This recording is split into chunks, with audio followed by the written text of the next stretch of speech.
Coaches in the game, we really ain't playing. We regroup up in the Slack chat where the coaches debrief. We be piecing these puzzles, occupy the chunk of the pie. Ain't no lie when we hit the block, helmet's casket is top.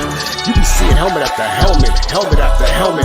First place, second place, fifth place, eighth place, 12th place, 15, 16, 20. So many helmets, you got blurred vision, we got... What's up, everyone? Welcome back to another Bold Call Fantasy Football Breakdown podcast. My name is Kevin Allen. I am your host, and I've got the Encyclopedia Footballica himself with me once again. Season Long says, "What's up, my man?" How are you, my friend? How are you? A lot going on in the NFL, right? It's been crazy. Like it's been a couple. I mean, last week we spoke with our friend Jim Coventry, and it's like everything is now unfolding. I feel like we're back in mode here of the NFL and year-round news. Love NFL draft season. It's coming up.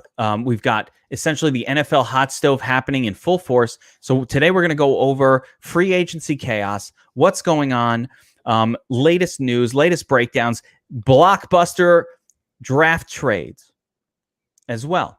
And of course, we want to welcome our new sponsor, Drafters.com. Woo! Drafters. Welcome, Drafters.com. They are a best ball and pick 'em, rank 'em style format, where you could basically do NFL basketball leagues. They have them going. They have early best ball leagues and giant tournaments going right now. You can also snake draft for NBA on every night. They do tournaments. They do head-to-heads. They do all kinds of snake draft type content for NBA and other sports that are going on year-round. And, of course, they have their rank 'em game, which is really simple. And it's for me, it's my favorite thing to do for NBA because we can use our DFSARMY projections to really crush this, where basically you pick the 10 players you think will score the most fantasy points that night, and you rank them 1st to 10th, and you get a multiplier effect by the one you put up top. So really good stuff. And there are ways to take advantage of that format, especially because they show their projections and our projections are better. So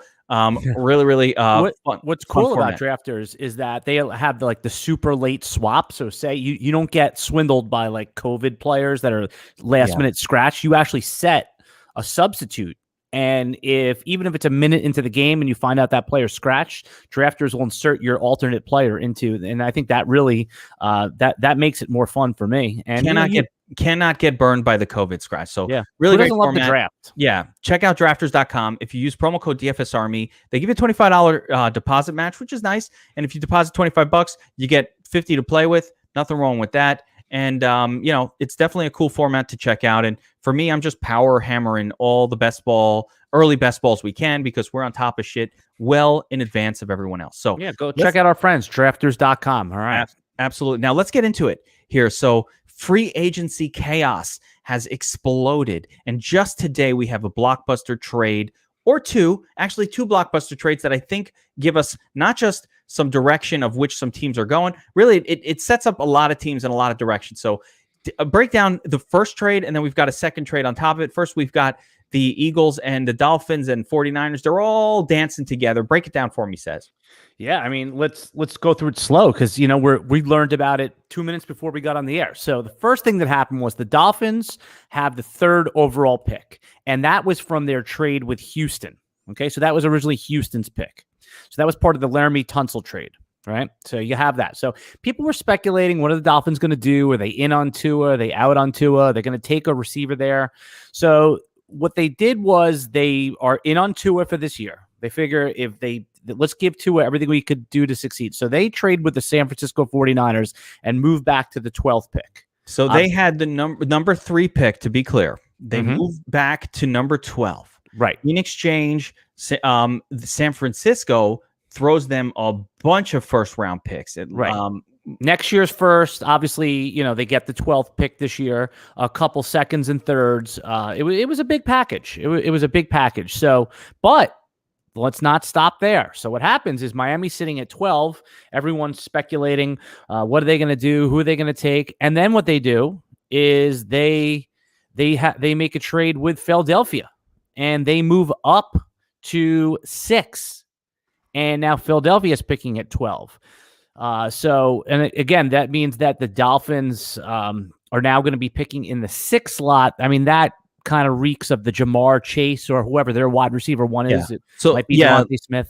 let's jump right into this here and try to understand what the motivations are for these teams. So the first move we're talking about, the 49ers make a move to get to third. That is a clear indication that they are going for their quarterback, and rightfully so. Jimmy G doesn't look like the guy, looks like a bust to me, looks like a bust to a lot of people. Sorry, 49ers fans who love Jimmy G for some reason, but he looks like a bust. So 49ers have now showed their hand. We're going for a quarterback, and I think it's brilliant. What they did was they basically said, listen, the Jets are going to fuck up their number 2 pick. They know it. They don't even care who. If it's Fields, if it's Trey Lance, if it's Wilson, they're like, the Jets are going to fuck it up. So the one who drops to third. It actually is better to be at 3 than at 2 because you know the Jets are going to get it wrong. That's what you're saying, right? Especially if they're not sure which one is better. Like, let the mush the pick, right? Let the mush team fuck it up, and let's right behind them. That's like in sports betting. One of the things I like to do is I like to find out someone who's really a loser, who sucks at betting,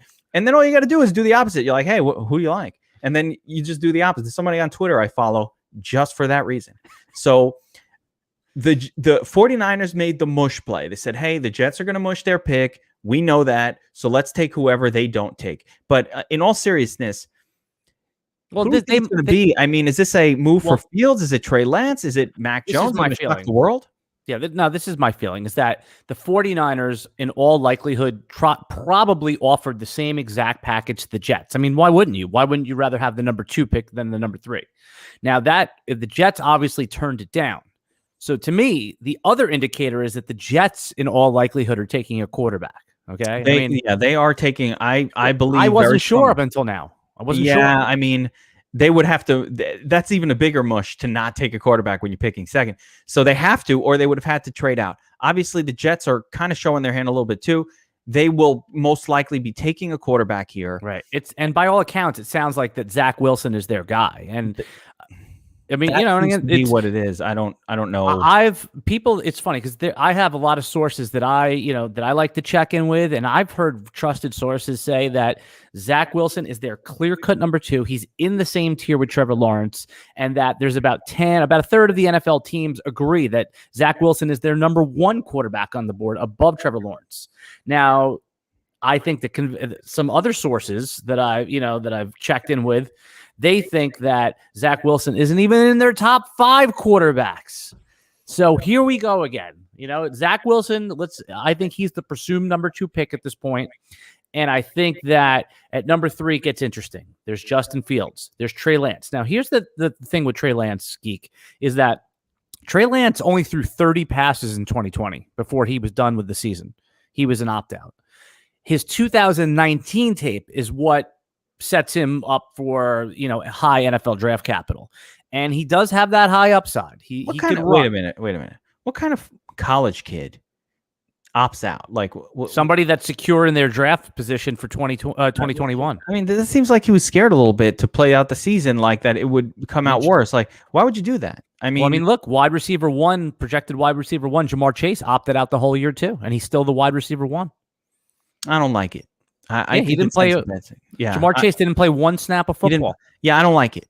I'm just saying I don't like it. I don't know it means anything, but I don't like it. Yeah, a lot of players. I mean, this started a couple of years ago with Christian McCaffrey opting out of the bowl game when he knew his draft position was secure, and everyone was like, oh, clutch pearls. Christian McCaffrey, he's not a team player. Meanwhile, he was smart because why risk the injury? Now, players, once their draft position is secure, they're opting out of full seasons. Maybe advisors around him said, you know what are you going to play out the season for? You break your leg and you're finished. Break your leg, you're fine. It's like you rip your Achilles, you tear your ACL, all of a sudden your draft stock goes from first round to the second round, That's so interesting move. Now I want to bring it back around. The other thing that we're now secure with is, of course, that the Dolphins, it's interesting they move back up to 6 after moving down, but that's not a move of a team that's going to take a quarterback. No team says, hey, let me move to 6. I want a quarterback, but I don't care which one it is. Let the other teams decide. No, teams don't do that. So the reason they made this trade is because they clearly are indicating they're going to give Tua another shot, for better or for worse. I think everybody who watched Tua play last season is concerned that he's not NFL level. He didn't look good to me at all. He didn't look like he had an arm that could deliver passes, but we're going to give him the benefit of the doubt. Corona, half year, didn't play for a bit. So the Dolphins are going to give it another shot. And we think they're going to go for Jamar Chase or maybe Devonta Smith with this pick. Well, here's the problem with Devonta Smith. And by the way, am I coming in nice and clear on your side? Great. Yeah, you too. Okay, I was just making sure. I was on the internet a little while ago, and it was a little choppy. So Devonta Smith, I mean, he won the Heisman Trophy, right? I mean, he had an absurd number, like 23 receiving touchdowns this year, something like that. But he refused to do a weigh-in. And he told everyone that he's like, hey, I'm 170 pounds. We already know 170 pounds he would be an outlier if he was successful in the NFL. I think that he could possibly be like 167 pounds. I mean, he's 6 foot, 6'1". He looks more like an NBA point guard when you look at him rather than like any NFL football player. So the pro Devonta Smith people point to the production and that he's dominated and he's got great football skills. The anti Devonta Smith crowd out there points to that it's possible, but he would absolutely be an outlier for success given that weight. So who knows? I mean, he's number one on a lot of boards. I think that if you're good, the wide receiver one in this class is absolutely Jamar Chase, but Jalen Waddle, who didn't play more than I think he played 1 or 2 games for Alabama this year before opting out. He's probably my wide receiver too. Devonta Smith in our rookie dynasty drafts, he's going to be like Henry Ruggs last year, a first-round player that's available in the second round. So I'm a little bit more I'm proceeding with caution on Devonta Smith, understanding I could possibly be wrong. Yeah, I don't like these little guys. Straight up, this is little. This is not little. There's another guy. Little. Yeah, there's another wide receiver coming in at 5'7". Yeah, but what's it called? It's not just the height, it's the BMI that is really the concern. No, he's too small. It's just too small. I would never take. You're talking about Rondell Moore. Yeah, Rondell Moore is also too small. I don't like him. He jumps high, but I don't care. Yeah, and he's also thick. But yeah, I mean, he can out jump. He's just short, but he can out jump these 6'2" corners. He's a gadget player. These guys don't work in the NFL. He's going to be a gadget player in the NFL, and he'll be able to, Ty Montgomery, like gadget player. Doesn't have a position, can't play outside wide receiver, too small. You can't be 5'7" in the National Football League. I mean, this is a real side note, but you can't be 5'7" as a wide receiver because the cornerback is fast and he's 6 foot. He's so much bigger than you. Or even they're 5'11" and like 212 pounds and they run a 4.4. Yeah, it doesn't work. It doesn't work in the national. It works in college because you can out athlete some kids that are on the other side of you, but that everybody in the NFL is really, really awesome. So that doesn't work.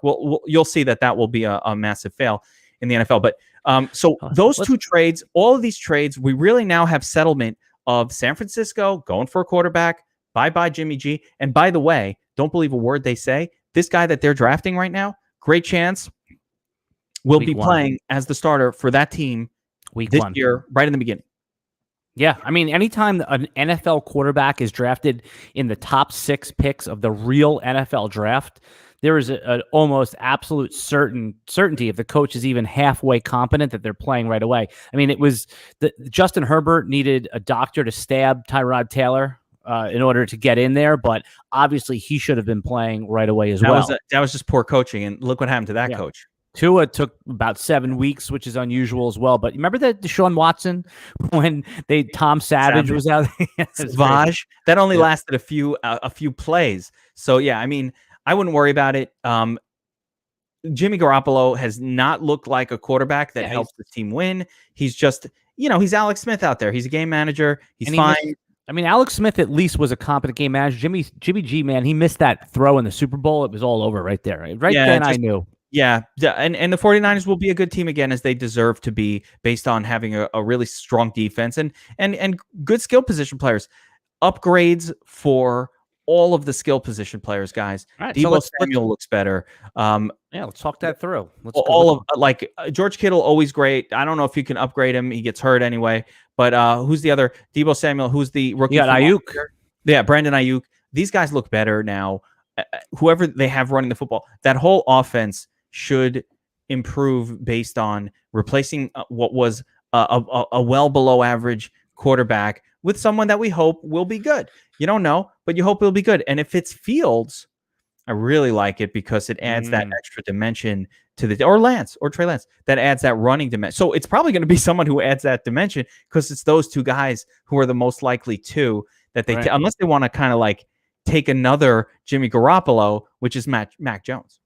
So in your super flex, rookie drafts, if anyone's watching or listening to this podcast in the end of March right here, you're a year-round fantasy football freak like the Geek and I. So you love fantasy football and you're doing dynasty drafts. I mean, are the first 5 picks in our super flex leagues going to be quarterbacks? 1 through 5? Because your league mates will screw it up, but they should be. Right, that's my point. At least 3 or 4 of them should be the first 3 or 4 picks in your super draft league. But your league mates will screw it up. They'll get excited for a running back. They'll get excited for a wide receiver, and you'll be able to get some of the later guys, especially the pocket passers, like your Mac Jones types. You'll get them later in the draft. So, but I do think whoever in the real draft goes third, those first 3 guys will be the first 3. But then I would say that whoever goes to San Francisco, the 3rd pick, going to go higher than whoever the Jets take. Yeah. He's going to be the 2nd pick. It'll probably be Justin Fields, and you're going to take Justin Fields ahead of Zach Wilson because the Jets are like 80% going to bust with their quarterback anyway. So like, why would you want to risk your team on that? You'd have to be out of your freaking mind. Now, let's talk about some other free agency happenings over the last week. And there have been a few situations settled. So running back situation in Seattle, break it down. Yeah, I mean, everyone was speculating what Seattle going to do. Chris Carson's going to be an expensive free agent. Let's load up on Rashad Penny. DJ Dallas is there. But Chris Carson resigns, man. And you know what? As boring as a signing as that is, knowing what we know about Seattle, Chris Carson in a running back starved world is a late 2nd round, early 3rd round pick in your fantasy drafts. Like it, love it, leave it. He's healthy now. He's a workhorse. He gets you. He's going to get you your yards. He's going to get you your touchdowns. We know the obvious injury risk with him. They throw to him a little bit. Yeah. Wait, this is one of my favorite words. I'm not even sure if it's a real word, but it's one of my favorite words. Look for yeoman-like performances from Chris Carson on a week-over-week basis. I mean, would you rather have for fantasy? Would you rather have J.K. Dobbins in 2021, or would you rather have Chris Carson? It's a real question. Yeah, I mean, and it's legit because Dobbins is a little sexier. Right, that's my point. I think he's going to go ahead of Carson. He's a little sexier, but it's hope and prayers for Dobbins, where Chris Carson has been productive, but he's going to get you between 16 to 22 points. The nice thing about Chris Carson is they do throw to him a little bit. They threw to him a little more last season than before, and they're going to lean on him. But I also think that Penny, you'll see like lesser role. They're going to split the backfield there a little bit more going forward. So sketchy pick, but boring. But that's what happened. Juju Smith Schuster goes back to the Steelers. Well, hold on, you want to stay on running back? We'll come to Juju because I have a lot to say about Juju. But what do you think about Leonard Fournette? He re-signed with the Bucs. I don't think that's great for his fantasy value. I don't think it's terrible. I think Leonard Fournette emerged maybe as preferred over Jones Jr. Jones Jr. with the coaching staff. But man, but it's game to game. It's game to game. You cannot take Leonard Fournette in the 3rd round thinking that you have him. Right. So that's my point, is that if Leonard Fournette went to a team where he was the locked-in RB1 getting 65% share, you would take him in that 3rd round. Now it's like he could be like an 80% share runner, but on certain games he could be a 0% share. I mean, I don't think he's going to be an 80% share runner. I mean, there'll be games where he's the guy. It's very sketchy. And in the end of the day, you have Fournette on your team, you never feel safe starting him when Ron Jones Jr. is there. It's just that simple. You'll never be like, lock and load, baby, unless Jones is out. And the flip side with Jones Jr., unless Fournette is out that day, you're never going to be like, because they will switch off. They're going to both get time. And Fournette's talent is questionable at times. I don't know why he's so inconsistent, but it just is. He'll have these games where he just plods around. And Jones Jr. looks good at times and bad. It's a tough situation. But I don't think it changes anything if he's on your team and you're playing him as you're hoping he's a flex play. Yeah, okay. What'd you think about our guy Kenyon Drake getting actual real money to be the 2nd banana to Josh Jacobs in Las Vegas? The Raiders are paying Kenyon Drake $14 million over 2 years. That's about a 7 per. I think with like 10 million guarantee or 7, it's more or less a 1 year with an option for 2, but he's getting real money. And the most fascinating thing about Drake for me is, we've soured on Drake, right? He looked really bad last year. They played him in a really weird role, though, and so we were all confused. I'm like, wait, he didn't bust last year, though. He failed relative to his first round ADP, but he still had double-digit touchdowns and like 25 catches. He didn't fully bust, but like he's also on a team where it's very hard to be a running back and score well. But I want to bring it around. The problem with Drake last year was we all saw Drake as this great pass catching back who can also run up the middle, but his primary skill set was being shifty and a pass catcher. Then Arizona brings him in and is like, no, we're gonna run you up the gut like what we did to David Johnson back in the day when we ruined him, and we're gonna keep Chase Edmonds as our pass catching, so fantasy friendly back. And I was a little baffled. I was like, well, why are they doing that? This guy's skill set is way more in the pass catching role. So now the Raiders, what did they say? They said, basically, we're not going to throw to Josh Jacobs. Like we've said we were going to. We were just saying that. Listen, did you actually believe it? We were just kidding. Like, you actually believe that? Like, they're like, Gruden's like, he's like, you actually believe that? Come on, man. I was being sarcastic. Sometimes my sarcasm doesn't come through when I tweet, bro. That was sarcasm. Of course, we're not going to throw to Josh Jacobs. We're never going to throw to him. Why? Because they brought in a guy in Drake who he's there to throw. He's there to be the pass catcher. I mean, he only caught 25. He only caught 25 passes as well. I mean, you have to think that they didn't pay $7 million a year though to bring in a backup. I think it's to take over the Jalen Richard role. Yes. Right. I do think it's a backup, though. A note came out. I saw a blurb yesterday that said that they plan on using Kenyon Drake as a wide receiver, lining him up in the slot. So him and Jacobs will both be on the field at the same time. So where are you comfortable at this point taking Drake? Is he a steal in the 6th round? He's like, basically, think about Kareem Hunt.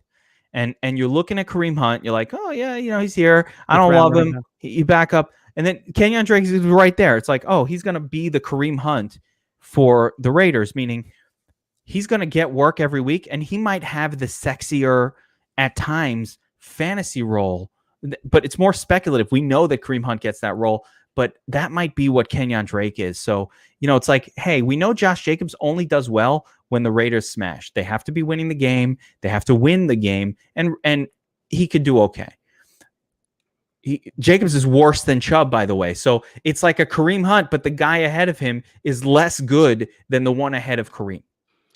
Yeah, there's still a few free agents that haven't found homes yet. I mean, somebody was asking me in the DFS Army Slack chat, what do I think, what's going to happen with Todd Gurley? I said, I'm not sure Todd Gurley's going to be on an NFL roster this year. I don't think that's a free agent. I think Todd Gurley's done with football. He will not be on a roster. Well, again, not by his own accord. I just don't think anyone other than like a week 4 emergency thing, like, oh, Todd Gurley is on the couch. Let's get him in there. So, but James Conner still out there.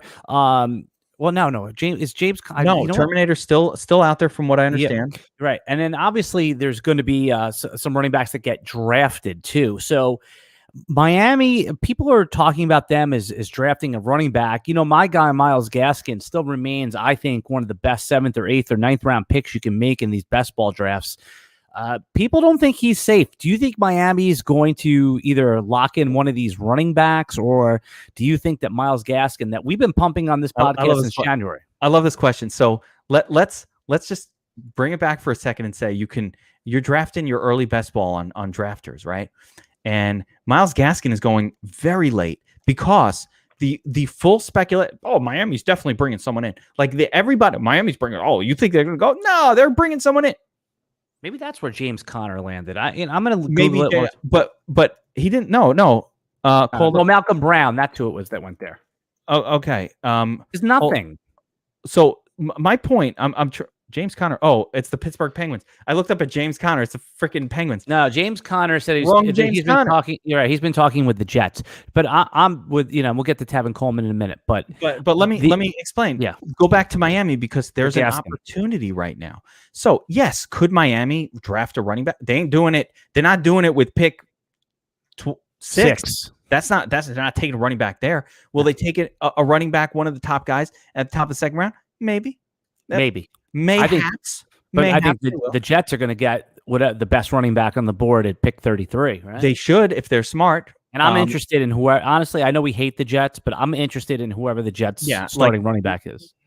That will be an important pick. But if Miami chooses not to, you're going to see Myles Gaskin go from an 8th round pick to a 4th round or 3rd. So you want to get the steal now before the draft in your early leagues, because you're going to get a 7th or 8th round player. And this is best ball. Listen, if it goes wrong, all right, worst case, what happened? You've got the backup running back from Miami that might get some work.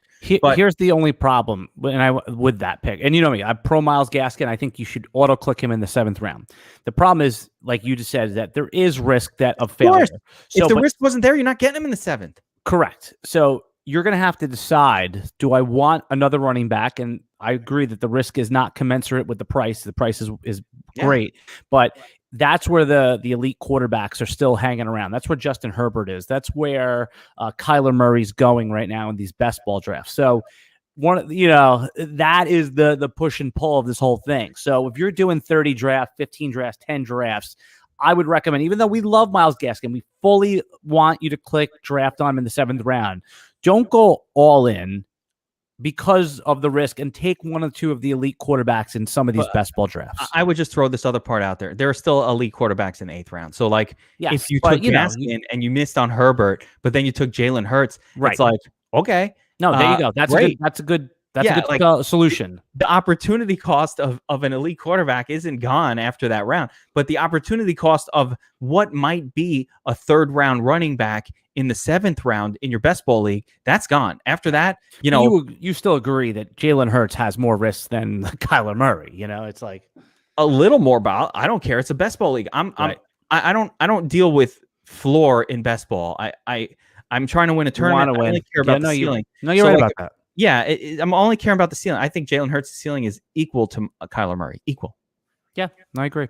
Yeah. Before we move on, just want to give another quick shout out to our sponsor for those of you who join. I see there's a bunch of people piling in to our live chat. Go check out our sponsor, drafters.com. If you love drafting, NFL, basketball, anything else, go on there. Just go check out Drafters. Like, every day is draft day.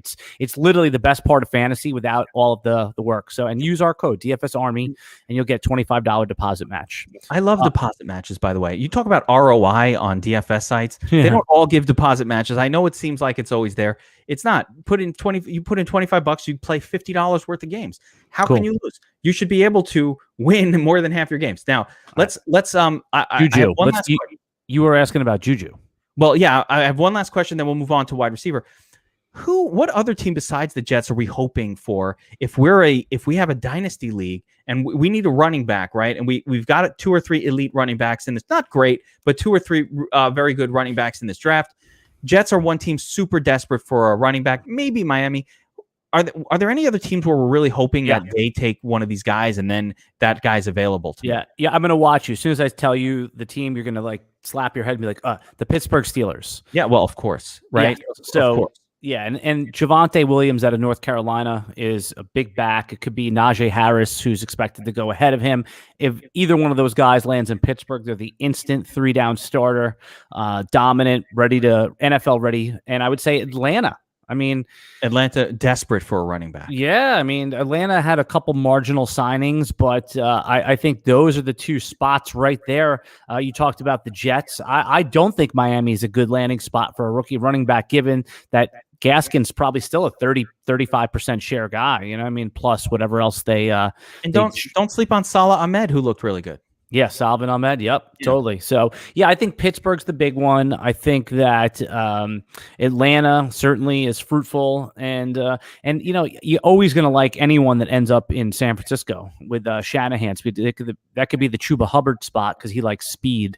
Yeah, it hasn't been a year like the desperation for running back hasn't been as extreme this season as we've seen in seasons past because so many went early last year and landed and seem okay between, of course, the Swifts and the Akers and the John Wilsons of the world. So, Jonathan Taylor. Oh my gosh, yeah, John and the Taylors of the world. So many running backs landed in pretty good spots. Now let's move on to wide receiver here just a little bit. So free agency, Juju signs back with his team. The big free agents, T.Y. Hilton. I don't think this is a big deal move, but T.Y. Hilton back with the Colts. the big deal move was the signing of Kenny Golladay for the New York Giants. I would say the New York Giants were the most wide receiver desperate team in the National Football League by far. They were missing a Kenny Golladay. Now, I wish. So let me ask you this: You like Golladay? I know. This is where I wanted to go with it. Let me ask you. Like him. Is Golladay good? I mean, this is okay. I don't see much difference. But Golladay is good, but he's not great. I don't see much difference between Golladay and Corey Davis. Is that fair? Yeah, I mean, they're kind of the same level of ability. Like, would you? The Jets paid a lot less for Corey Davis than the Giants paid for Golladay. I think they massively overpaid. They paid him as a WR1 when I'm not 100. He's always hurt, but he's always hurt. That was part of it. They had to check out his hip first, and then when they gave him like 4 for $80. So I don't know who they were competing against, giving Golladay $20 million per. I know it's really, when you look at the guarantees, it's more of a 2-year deal. But rumors were that Cincinnati was trying to land Golladay, but they offered him like 1 year, like $8 million, or 1 year, $9 million. Man, I don't know if I love the signing. Here's what Daniel Jones. I mean, it helps Daniel Jones a little bit, but I think that the Giants should have been once Allen Robinson was off the market, the Giants really needed to mentally adjust to, we're going to probably have to draft somebody, and they could do that too. They better, because Galladay's always hurt, but then they need more talent than what they have. Like, even one guy doesn't resolve what is a very, very bad situation at wide receiver for the Giants. And the Giants have a hard time evaluating if Daniel Jones is any good at all with no wide receivers on the team. And when I say no wide receivers, listen, Sterling Shepard, I used the word before and I'm going to bring it back. Sterling Shepard is a yeoman-like wide receiver. He's perfectly fine. I like that word. Yeah, I mean, I don't even know if it's real. But I think it is. I think it might be. But like, he's fine, but like, you want him as your WR4, like, hey, worst case, we got Sterling. He'll come in and he'll just, he'll man the position for us. Right. You've got nothing else going on. I mean, Golden Tate was no, he's not going to be on the 4 roster. years he's ago. Washed. Yeah, he was washed years ago. Slayton, I still like Darius Slayton. Slayton is a nice gadget, long, deep ball guy. He's fine for that role. But he's the WR3, right? So he's your WR3, your deep ball guy. Fine, clear out the safety. Thank you very much. You've got your possession guy in Sterling Shepard, and he's just a mediocre possession guy. And now what they're plugging in Golladay to be is your dynamic wide receiver role. Can he be that guy? I mean, it's really tough to say. All I can say is the dude is always hurt. Here's the good is that Daniel Jones, for all his faults as a quarterback, the one thing he doesn't mind doing is throwing the ball into dangerous situations and go up and get it. Galladay's best skill is go up and get it. So from a fantasy perspective, the games that Golladay is healthy, and as long as the Giants line can hold up better than it did last year, which is not asking a lot, I do think that there is value to be had. And in the best ball draft I did yesterday, Golladay fell to the 6th round. And if that's the price, I'm in. If it's the 4th round, I'm out. Yeah, don't get overly excited for Golladay is I think the word of the day. Again, more so 6th round, right? 6th you're in. I don't know if he's good because he's always hurt. I can't tell. But I'm saying 6th round in best ball. 6th round is exactly where you want him. He is the WR1 for a team. And if you can get any WR1 for any team in the 6th round, you have to raise your eyebrow and go, okay, that's interesting for me. Again, the rest of the wide receiver group, free agency. Now you have Will Fuller in Miami as the WR1. He's the number 1 wide receiver for a team with a quarterback that throws like Uncle Rico. Do you like Will Fuller in Miami for fantasy? No, I didn't. I thought it was like the only good thing about that. I like that he's got here's first of all, Tua. We're talking dynasty. Tua might only be here for 1 more year. Like if he busts, he's gonna bust, and that'll be it. Okay, we realized he's not good, and I think by next year they'll go a different way. Tua will do enough to. I think I do like him. I don't Tua, think Tua did not show that he could support even one good fantasy wide receiver from anything I saw last year. I did not see a thing that said to me, this guy can support just one. I need to know. Certain quarterbacks can support 2. Some can support 3. I only need you to support 1. But if he can support 1, Tua. Here we go. Ready? Here's the either or. for fantasy football in 2021, who will have a better fantasy year, Tua or Ryan Fitzpatrick? Oh, Ryan Fitzpatrick all day, day. All right, so you're ranking Ryan Fitzpatrick as like QB 14 in redraft then? Not even. First of all, if Tua is going 14, who the fuck is doing that? Who's the guy who's like, I'm pulling the trigger on Tua? There's way better guys than that. But he's going 16 Tua right now, so that's what I'm saying. That's ridiculous. He shouldn't be anywhere. He should be the guy that you're like, oh, should I take Jimmy G? Should I take Tua? Should I take fucking whoever's going to be quarterback for the Bears? Andy Dalton? I don't know. Well, Dalton's Dalton's going basically undrafted, but in Superflex, he is the QB 32. I don't know. I'd have to have a thought of, do I want Dalton or do I want Tua? That's how my level of low on Tua is. He's down there with, Marcus Mariota as like a backup. You know what I mean? Like, maybe I'll take Derek Carr over Tua all day. I got a couple more questions before we get to the end here. Chase Edmonds is right now the RB1 in Arizona. There's no way you're buying that he's alone when the season starts, right? No chance, right? Okay. So his ADP hasn't moved at all. The market agrees, but what if, right? I mean, he's available in like the 8th or 9th round. I mean, and that's getting aggressive on him. Sometimes you get him on the 9-10 turn. It is interesting. He has had games where he's produced. Obviously, I think you got to draft him there. All right, good. So because you draft him. Let's say they bring in a 2-down grinder, right? Let's say they bring in just like a 2-down grinder. I don't know, like a washed up Todd Gurley or a James Conner type. Yeah, something like that. The dynamic guy is still going to be Chase Edmonds. So like. You've got to. He's going to be the dynamic guy. A, he was a better scorer. B, that's a team that doesn't want to run for touchdowns with the running back position. So if you're going to get anything out of the running back, it's the pass catcher, and he's the shiftier guy. He suits the offense really well. He has shown he can hold up as the number one guy for multiple games. So, I'm not expecting him to come in and get 23 carries and 4-6 receptions, but you give me Chase Edmonds with 12 touches, 13 touches a game. That'd be a lot, yeah. On an exciting offense, sure, I'll take that. He's going to score points every week. And on best ball team, I want points. Yeah, I'm projecting him for about 8 or 9 touches, but I see the upside. There's a rookie running back who's outside of that first tier. His name is Kenneth Gainwell. I think that he could end up going in the early 3rd round to a team like Arizona and actually be somebody that has fantasy value. A couple other guys I want to ask you about before we wrap is I was pretty surprised that Juju Smith Schuster went back to Pittsburgh. There was rumors that Kansas City offered him more money and he turned it down to go back to Pittsburgh for $8 million on a 1-year. Let me get to the next year's bigger salary cap. Do you believe him, or is that agent talk? And what do you think about Juju now that he's back with Big Ben? Number one, I don't believe that. And neither do I. I didn't believe it either when I heard it. Yeah, I don't believe that. And every wide receiver would give their left foot to go to Kansas City because the stats that you're going to compile on that team it's just going to make you worth more money. Juju would have been the 3rd option. Tyreek Hill and Travis Kelce. Doesn't matter though. They clearly would have been the 1 and 2. Yeah, but they have all that volume to go around. On the Steelers, again, be careful, guys. Let me make this warrant. Be careful. and I'm going to tell you why you got to be careful. Ben Roethlisberger is old. His shoulder is shit. And he can go down at any moment. So we love Deontay Johnson, all the volume. We love Chase Claypool, all the upside. Now you've got a 3rd guy in there.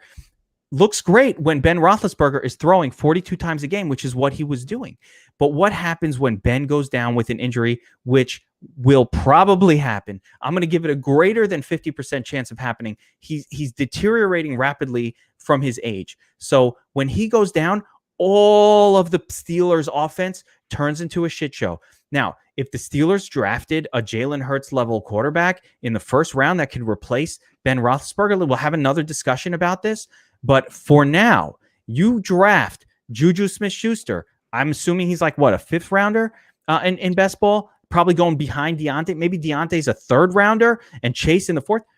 You are asking for trouble. There is a lot of danger in this team with no backup quarterback in place and a fucked up health potential for Roethlisberger Then I'm telling you, the guy's old. He doesn't move, and it won't take much for him to get up. He's going to hold his shoulder. Well, they have Dwayne Haskins is now the backup in Pittsburgh. Worse than nothing. So worse than nothing is Dwayne Haskins. I'd rather have freaking Mason Rudolph back at the helm than Dwayne Haskins. So the fact, and I think they paid Dwayne Haskins. Like, I think that was a disaster of a signing. Personally, that was a disaster. They didn't pay him anything crazy, you know? No, but you have to have that team with Ben. It's a good all-around team. They have a good, I'm going to say, a very good defense. They have good players on offense outside of the running back position. They need to get that figured out. But no Ben, no offense. Disaster. So one player goes down, and the dominoes start to fall. Be wary of that. I'm not touching any of those guys in best ball straight up. I don't need that level of injury risk where not only can my player get hurt, but his quarterback has such an elevated injury risk. I don't want anything to do with that, because that just reduces exponentially my chances of getting a quality player through a full season. And quite honestly, I'm probably a seller of Deontay, and I like Claypool, but I'm probably a seller of Deontay Johnson of all of them in Dynasty right now at peak value. Yeah, why not? I think that's a good place to end it, man. That sounds like a podcast. That was that covers all the free agents. We're going to be back again next week. I think early, right, Geek? We're going to try to go on Tuesday to give you another podcast, and stick around here. Like, we are not stopping with NFL. NFL is now a year-round hobby, passion, obsession of many. And the NFL draft is in 4 weeks, Geek. If you're hardcore, you've drafted at least one Dynasty Superflex league already this off. Startups. Yeah, you should be doing a startup league. There's lots of places to do them. So level of hardcore that you're at, you should have been doing that.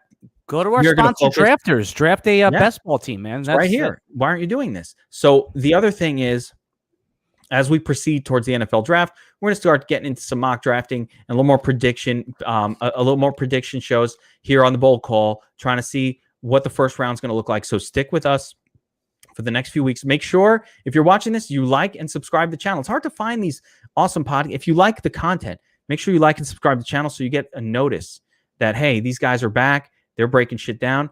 I like fantasy football. I like being good at it. I like listening to these guys because they are good at it, and they're going to help me crush my league. So that's what we're here to do. We're here to help you crush your leagues. Follow us on Twitter, too, at DFSARMY, at FFootballGeek, at Alan Seslowski. Everything's in the description of this video. And also, you'll get notifications when we're back on there. So, all right, Geek, till next time. We've already told the people, go over to DFS Army. Go get a... Now, you guys, by the way, we're doing weekly subscriptions now, I heard. Yeah, you can come in. People want to check out DFS Army, for example. They don't want to commit to a monthly, or they only play one sport. That's such a good idea. That's such a good idea. Even if you only play one sport, you want to do NASCAR this weekend, they have a dirt race, right? Bristol. The best NASCAR of the year is this weekend. There's trucks and there's cup race all in the dirt, which they haven't done in forever. And what's great about it, what's so cool about it is that somebody comes in for a week, and I've seen people already come. That's how I found out about it. A couple of people I knew went in for a week, and they're like, oh, of course I'm going to stay for a month. You come in for a week, you're staying for a month, you're staying for 2 months. Or maybe there's no way you can just come in for a week and not like love it. You know, it's like, listen, whatever. You know what I'm saying? Like, maybe you don't get it. Maybe you thought you were coming in to buy lineups and you don't want to learn how to do DFS the right way. Maybe you don't like using tools. You just want, so it's not for everybody. But what we do, we produce winners. Again, last night, 22K win, 10K win. It's every single night. NBA, you need a team around you in NBA to keep you updated on the news, or you're dead. NASCAR, what we do for it is unbelievable. We have the best people in the industry for MMA. Like, we don't just focus on one thing in DFS Army. We make sure we get, what I do is I go out and recruit the best people at that specific sport. So our PGA team is not the same as our NFL team. Those guys are awesome at PGA, and that's what they do. Our NASCAR team, they're scraping data that you can't even believe, that no one has. What we do in NASCAR is unreal because we're getting lap by lap. We're recording it off the TV, how fast this guy's driving. Like, there are things going on and data being crunched that you have no clue about what's going on. And the way we achieve it is by bringing in the best people specific to that sport. So that's why I'm not in there breaking down NBA. I don't watch much NBA. I don't care for it. I just like to, use the DFS Army tools and I crush it in DFS, but I don't break it down. I don't watch games, and I can't tell you that, player X is better than player Y. I don't know. I just follow what my guys say. I follow projections and I listen to our breakdowns. But that's because I got better people than me doing that sport. Why would I? All right, everybody. All right. Come back. Join us next Tuesday for another DFS Army Bowl Call podcast. We'll be back with more analysis, and I'm sure more stuff's going to happen in the NFL. Until next time, goodbye. Got the best coaches in the game. We really ain't playing. We regroup up